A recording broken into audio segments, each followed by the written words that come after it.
गांव में सोमू नाम का एक आदमी रहता था। वो अपने परिवार का भरण पोषण बांस काट कर करता था। सरकार, मैंने ये सारे बांस काट दिए हैं। ठीक है, ये लो तुम्हारी आज की मजदूरी। पैसे लेकर सोमू अपने घर के लिए निकल जाता है। महीने भर से यहाँ बांस काट रहा हूँ, लेकिन फिर भी बचत नहीं होती। इतने पैसों में तो घर भी मुश्किल से ही चलता है। कोई कमाए तो भी क्या कमाए, महंगाई ही इतनी हो गई है। कितना भी काम करो कम ही पड़ता है। कहते हुए घर पहुंच जाता है। हाथ मुंह धो लीजिए, मैं खाना लगा देती हूँ। आज ये तूफान इतना शांत क्यों है? कहीं ये तूफान से पहले वाली शांति तो नहीं? फिर सोमू हाथ मुंह धो लेता है और खाना खाने बैठ जाता है। जी सुनिए, अगले महीने गुड़िया का जन्मदिन आ रहा है। हाँ, पता है मुझे। मैं ना आज बाजार गई थी तो मैंने बहुत सुंदर कपड़े देखे। वो हमारी गुड़िया के ऊपर बहुत जचेंगे। आप कहो तो मैं ले आऊं? ठीक है, ले आओ, पर कितने के हैं? ज्यादा नहीं, बस 2000 के। सोमू खाना खाते खाते अटक जाता है और खांसने लगता है। पानी। क्या 2000 के? तुम्हारा दिमाग तो ठिकाने पर है?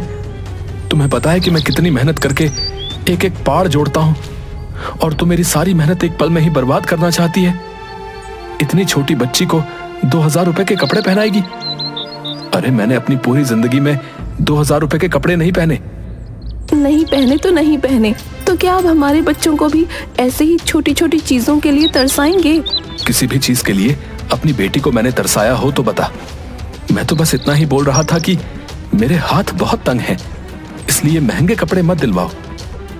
तो छोड़ क्यों नहीं देते ये बांस काटने का धंधा और शहर जाकर कोई अच्छी सी नौकरी ही ढूंढ लो? पर मैं ये बांस काटने का धंधा क्यों छोड़ूं? ये हमारा पारंपरिक धंधा है। मैं नहीं जाऊंगा शहर नौकरी के लिए। ठीक है, तो कपड़े तो मैं वही दिलवा कर रहूंगी, चाहे कुछ भी हो जाए। अगर तुझे मेरी सुननी ही नहीं थी तो मुझसे पूछने की क्या जरूरत थी? और थाली छोड़कर चला जाता है।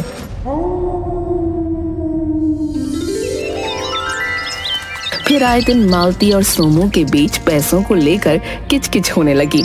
एक दिन सोमू बांस काटकर थोड़ी देर वहीं बैठ जाता है। मैं तंग आ गया हूँ रोज रोज की लड़ाइयों से। पर वैसे मालती ठीक ही कहती है कि मुझे शहर जाकर नौकरी ढूंढ लेनी चाहिए। अगले दिन सोमू शहर नौकरी ढूंढने के लिए निकल पड़ता है। नौकरी ढूंढने के लिए मैं शहर तो आ गया, पर करूंगा क्या? मुझे तो कोई काम भी नहीं आता। शहर में दिन भर भटकता रहता है, पर उसे कोई नौकरी नहीं मिलती। शाम को घर आकर, क्या हुआ, मिली कहीं नौकरी? नहीं, कोई नौकरी नहीं मिली। मैंने तुम्हें पहले ही कहा था कि मुझे बांस काटने के अलावा और कोई काम नहीं आता, तो मुझे कोई नौकरी क्यों देगा? अगले दिन वो फिर से शहर के लिए निकल पड़ता है। दिन भर भटकने के बावजूद आज भी उसे कोई नौकरी नहीं मिली।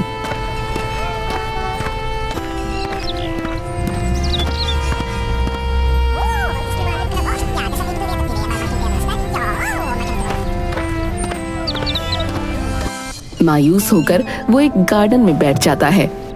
आज भी लगभग पूरा दिन ही हो गया और मुझे कोई नौकरी नहीं मिली। अगर ऐसा ही चलता रहा तो मेरे घर में तो खाने के भी वांदे हो जाएंगे। तभी उसे कुछ बांस के ट्रक दिखाई देते हैं।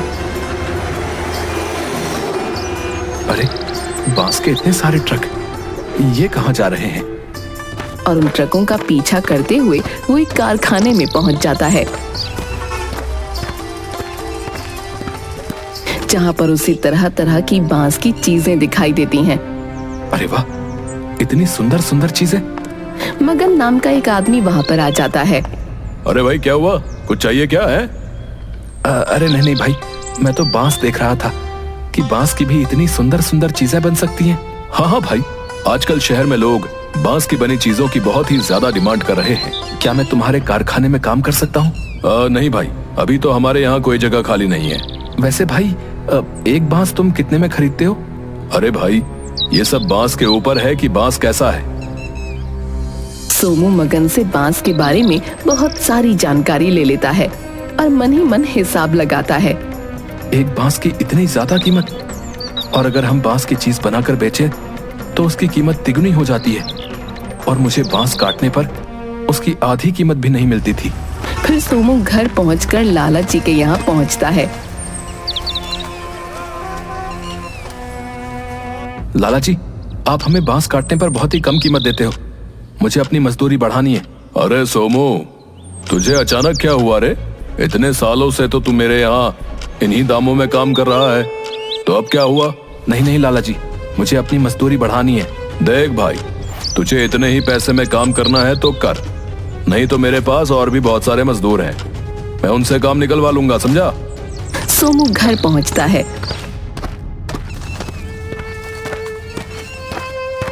क्या हुआ, लाला जी ने पैसे बढ़ाए? नहीं, बल्कि उन्होंने मुझे काम से ही निकाल दिया।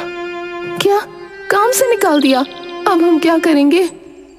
मेरा दिमाग पहले ही खराब है और मैं तेरी किटकिट सुनकर और ज्यादा खराब नहीं करना चाहता, समझी? इसलिए थोड़ी देर मुझे शांति से बैठ जाने दे। मालती मुंह फुलाकर बड़बड़ाते हुए अंदर चली जाती है। अब मैं क्या करूं? बांस कटवाना तो लाला ने बंद ही कर दिया। मैं भी बड़ा बेवकूफ हूं, मुझे ही पैसे बढ़ाने का भूत सवार था। उतने में ही काम कर लेता, कम से कम घर तो चलता। और जो बांस घर में कटे हुए पड़े हैं उनका क्या करूंगा? यहाँ तो कोई खरीदेगा भी नहीं। फिर सोमू को वो कारखाने वाली बात याद आती है। अरे हाँ, कारखाने में जैसे इतनी सारी चीजें बनी थी, तो क्यों ना मैं भी ऐसी ही चीज बना कर देखूं। बस फिर क्या था, वो बांस की तरह तरह की चीजें बनाने की कोशिश करता है, पर उससे कुछ भी सही से नहीं बन पाता। मुझसे तो कुछ भी नहीं बन रहा है। एक काम करता हूँ, इन बांसों को उस कारखाने में ही बेच आता हूँ। पर इतने सारे सामान को मैं ले कैसे जाऊंगा? तभी उसे दूर एक ठेला दिखाई देता है और वो उस ठेले पर सारे बांस रख कर शहर जाने लगता है और उसी बांस के कारखाने में पहुंच जाता है।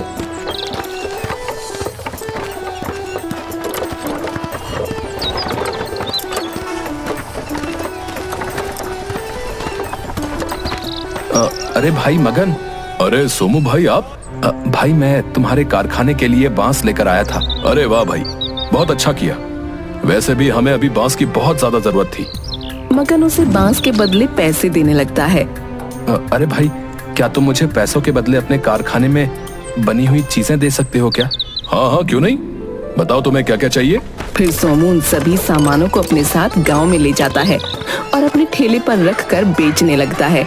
गांव वाले गांव में नई नई चीजें देखकर सोमू के ठेले के पास इकट्ठे हो जाते हैं। अरे वाह भाई, ये तो बहुत ही सुंदर लग रही है। कितने की है? भाई ये कितने की है? देखते ही देखते सोमू के ठेले के सारे सामान बिक जाते हैं। रात को घर जाकर, मालती देख, आज तो काफी कमाई हो गई। इतना तो मैं बांस काटकर महीने भर में भी नहीं कमा पाता था। तब से हर रोज सोमू जगह जगह से कुछ बांस काट लेता और ठेले पर रखकर कारखाने में बेच आता और वहां से बहुत सारे डेकोरेटिव पीस लेकर आता और साथ ही अपने घर पर भी ऐसी चीजें बनाने की कोशिश करता। सोमू बहुत दिनों तक ऐसे ही मन लगाकर काम करता रहा। कुछ दिनों बाद, अरे मालती, मैं क्या सोच रहा था कि मैं एक जमीन का टुकड़ा लेकर उस पर बांस की खेती शुरू करूं। तुम्हारा क्या कहना है? अरे हाँ, बहुत अच्छा सोचा है तुमने। फिर सोमू जमीन का टुकड़ा लेकर उस पर बांस लगा देता है और हर रोज जो भी बांस में काट कर लाता उनसे कुछ नई नई चीज बनाने की कोशिश करता। मालती ये देख, आज मेरी मेहनत रंग लाई।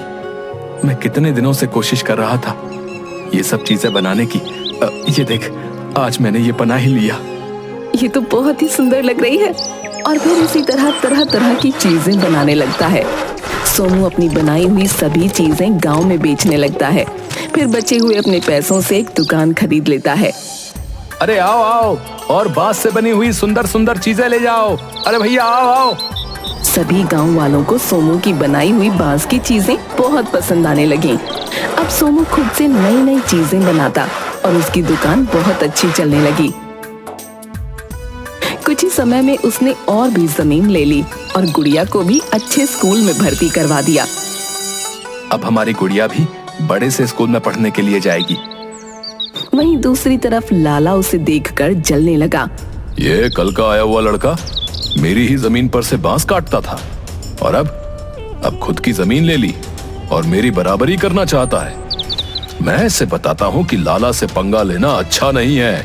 जग्गू, राका, इस 2 कौड़ी के आदमी की दुकान में आग लगा दो। ठीक है बॉस, हम आज ही रात को सारा काम कर देंगे।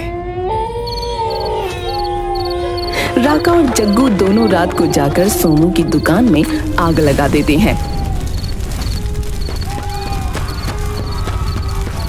सोमू भाई, तुम्हारी दुकान में आग लग गई। क्या दुकान में आग लग गई? और आग बुझाने के लिए जाते हैं, पर तब तक बहुत देर हो चुकी थी। हाय, हमारा सब कुछ लुट गया, बर्बाद हो गए। अगर मेरी दुकान जल गई तो क्या हुआ? मेरा हुनर तो नहीं चला ना। मैं फिर से मेहनत करूंगा और इस बार और भी ज्यादा मेहनत करूंगा। अगले ही दिन सोमू अपने खेत में से सारे बांस काट लाता है। लगता है दुकान जलने के गम में बावरा हो गया है। फिर सोमू अपनी दुकान की जगह साफ करवा कर बहुत ही सुंदर बांस की दुकान खड़ी कर देता है और घर पर बची हुई चीजें दुकान में रख देता है। अरे देखो भैया, सोमू ने अपनी दुकान को कितना सुंदर बना लिया है। हाँ भाई, ये तो पहले से भी ज्यादा सुंदर लग रही है। और फिर उसकी दुकान और भी ज्यादा चलने लगी। एक दिन गांव के कुछ आदमी सोमू की दुकान पर आते हैं। अरे भाई, क्या तुम हमें भी अपनी तरह ये बांस की चीजें बनाना सिखा दोगे? हाँ, क्यों नहीं। वैसे भी मुझे और भी लोगों की जरूरत है। लाला इन सब बातों से बहुत ही ज्यादा जलने लगा। ये सोमू क्या साबित करना चाहता है? फिर एक दिन लाला उन आदमियों के पास जाता है। भाइयों, ये सोमू तुम्हें ठगने की कोशिश कर रहा है। तुम उसके झांसे में फंस कर जाओगे और वो तुम्हें कहीं का भी नहीं छोड़ेगा। अच्छा, ठगने की कोशिश कौन कर रहा है ये हमें भी दिखता है लाला। हैं? तुम्हें तो पता भी नहीं होगा कि मैं कौन हूँ। तुम कोई अंबानी की औलाद हो जो मैं तुम्हें याद रखूं? मैं तुम्हारे यहाँ काम करने वाला एक मजदूर हूँ जिसे तुमने धक्के मार के निकाल दिया था। तुम्हारे निकालने के बाद हमें सोमू ने ही सहारा दिया और उसकी दुकान में काम पर रखा और हमें भी बांस की चीजें बनानी सिखाई। अब हमारा गांव बांस की चीजों के लिए पहचाना जाएगा, समझे समझे? अरे भाइयों, इस लाला ने मेरे भी बहुत से पैसे खा रखे हैं, मारो इसे। हाँ हाँ, मारो इसे, इसने तो मुझे भी ठगा है। फिर सभी लोग मिलकर उसे मारने लगते हैं। बहुत जोर जोर से मारा सबने। सबके हाथ बांस काट काट कर बांस से भी कठोर बन चुके हैं। मेरी हड्डियां अब पूरी तरह जुड़ेंगी भी या नहीं पता नहीं। हाय राम, बहुत दुख रहा है। अब गलती से भी किसी से नहीं भिड़ूंगा। एक दिन सोमू की दुकान पर शहर से एक बहुत बड़ा आदमी आता है। अरे भाई, तुम्हारा ही नाम सोमू है? हाँ हाँ साहब, मैं ही सोमू हूँ। कहिए आपको क्या चाहिए? दीवार पर टांगने के लिए सामान या कोई बांस का लैंप, बांस की बोतल या कुछ और चीज? अरे नहीं नहीं भाई, मुझे ये सारी चीजें नहीं चाहिए। मुझे तुम्हारी ये बांस की दुकान बहुत ही ज्यादा पसंद आई। क्या तुम मेरे लिए एक बांस का घर बना सकते हो? सोमू सुनकर बहुत खुश हो जाता है। उसके बदले मैं तुम्हें मुंह मांगी कीमत देने के लिए तैयार हूँ। अरे हाँ हाँ साहब, क्यों नहीं, मैं आपका घर बना दूंगा। फिर सोमू ऐसे ही बांस के घर और अलग अलग तरह की चीजें बना बना कर बहुत ही अमीर हो गया। अब उसने अपना एक खुद का बांस का कारोबार खड़ा कर लिया था और चंदनपुर के लोगों को भी बांस का काम सिखाकर जगह जगह पर अपनी दुकान खोल लेता है।